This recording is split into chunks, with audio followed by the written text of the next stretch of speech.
going on, Nasteey Nation? Welcome back to another video. Today's video, we're going to be going over 5 quick tips and tricks for Rakan. If you guys go on to enjoy this video or find it helpful, be sure to leave a like on the video, subscribe to the channel if you have not done so already, and let me know down in the comment section below. If you want to see another video like this where I go over 5 more quick tips and tricks, let me know what champion you'd like to see me cover in that video. Anyways, we're going to go ahead and get started by taking a look first at Rakan's passive. So compared to most champions in League of Legends these days, all these overloaded kits and champions that they're coming out with, Rakan's passive is very, very simple. It's, just a couple sentences here, not a super overloaded passive or anything like that. It's just going to give you a shield every 15 seconds or so. And honestly, you could play 100 games of Rakan, and this would come in handy maybe one time in those 100 games. However, that is because you could pretty much play Rakan without putting any thought process towards this ability. And sometimes it helps, sometimes it doesn't, but you can kind of just play on autopilot without thinking about it. My piece of advice to you guys, though, is to try to pay a little bit more attention to this ability. It's really not all that impressive. It's a pretty small shield. It's not going to make too much of an impact.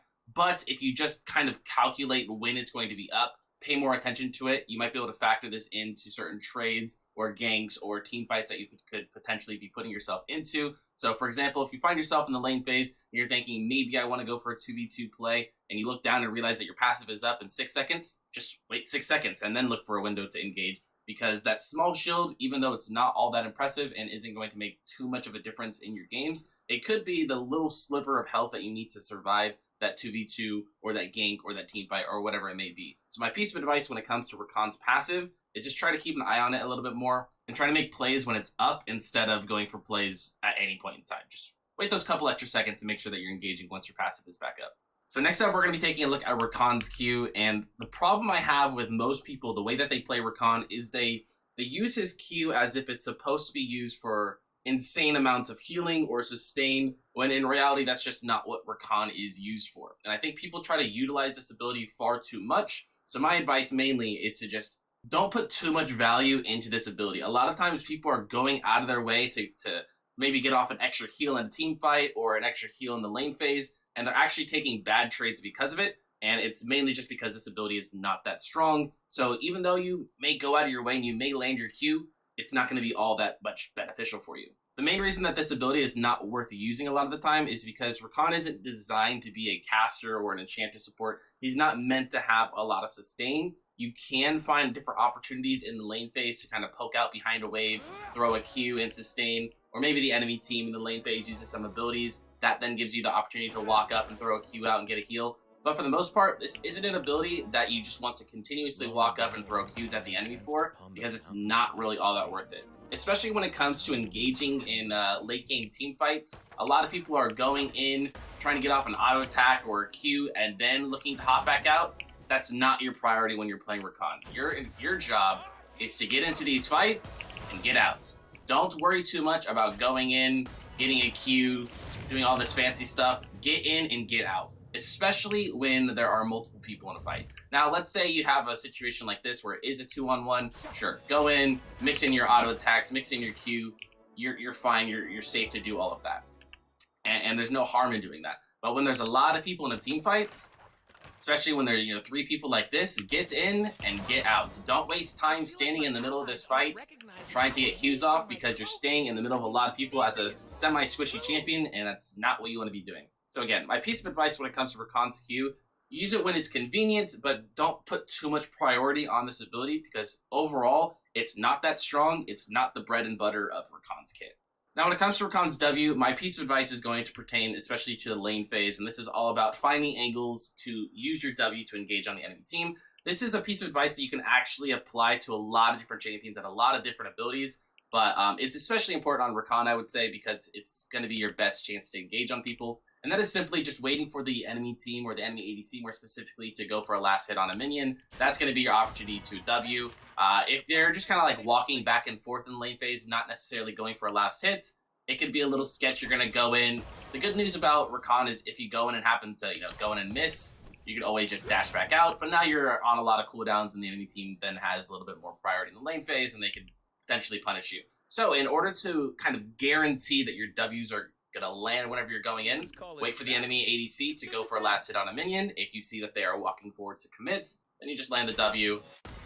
You can do all this fancy stuff and then get back out. So like I said, this is a piece of advice that can pertain to a lot of different champions.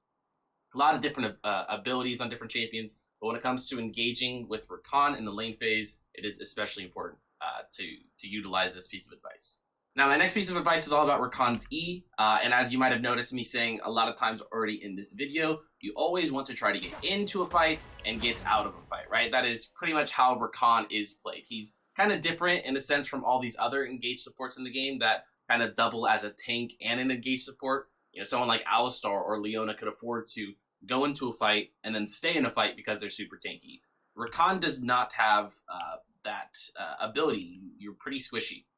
So your goal is always to go into a fight and get out of a fight. And it's for that reason that my piece of advice when it comes to Rakan's E is to always save your second charge to get out of a fight. So for example, you might see yourself in a situation like this, where you can't necessarily get on them yet, but you'll use an ally to gap close, then go in. That works perfectly fine.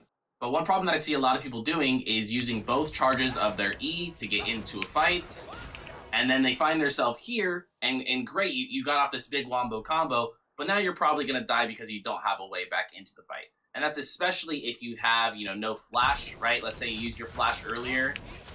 Now you have no flash, you have no E, you have no W, you have no mobility, and you are now stuck in the middle of this fight. And even though you got this insane combo off, you're probably going to die shortly after. So again, my piece of advice when it comes to Rakan's E is always just try to make sure that you have one charge left over so that you can get into a fight and right back out. Alright, and finally, my last piece of advice is all about Rakan's ultimate ability and how to properly combo this. So this is going to be a little bit trickier because let's say you find yourself in a situation where you have a bunch of enemy teams, right? In a situation like this, you definitely don't want to R, try to walk into all three of them and then get a W off. Because in this time that it takes you to walk into them, you're getting damaged, you're probably getting CC'd. You might not even get the opportunity to walk into them and charm them all, right? It's a pretty sketchy thing to do. Definitely better in a situation like this to just RW and get this combo off. These two abilities synergize super well together. This is a combo pretty much everybody knows about, right? You're just standard ulti into W combo as Rakan. Now, a combo that a lot of people aren't utilizing, though, is the extended CC combo. So instead of just using R and then W, using both your charm and your knockup at the exact same time, you can utilize both of these abilities to have an extended CC combo. And the reason that I cleared a lot of these target dummies here is because you typically want to be doing this when there's like one, maybe two people there, because again, if you're just trying to ult and walk up, you're going to be taking damage, you're going to be getting CC potentially. That's not what you want to do, so you would probably just want to RW on them to begin with. But let's say you find yourself, ganking bot lane, or you find yourself with the ADC bot lane by themselves and you get a nice little flank. In a situation like that, you would just simply walk up, R first, wait a second, and then W. So instead of using both of these abilities at the same time, utilizing the charm and the knockup at the same time, you kind of separate these abilities so that you get an extended CC combo off, CC them for longer, thus giving you, more opportunity to do damage while they can't do anything back, and it's most likely going to result in a kill for you. Alright then, ladies and gentlemen, that is going to wrap up the end of this video where I went over 5 tips and tricks for Rakan. If you enjoyed this video, if you found this video helpful, again, be sure to leave a like on the video, subscribe to the channel if you have not done so already. Also, be sure to let me know down in the comment section below what champion you'd like to see me do a video for next. So, again, thank you guys so much for watching. I really appreciate you guys watching to the very end. Thank you guys, and I will see you guys in the next one.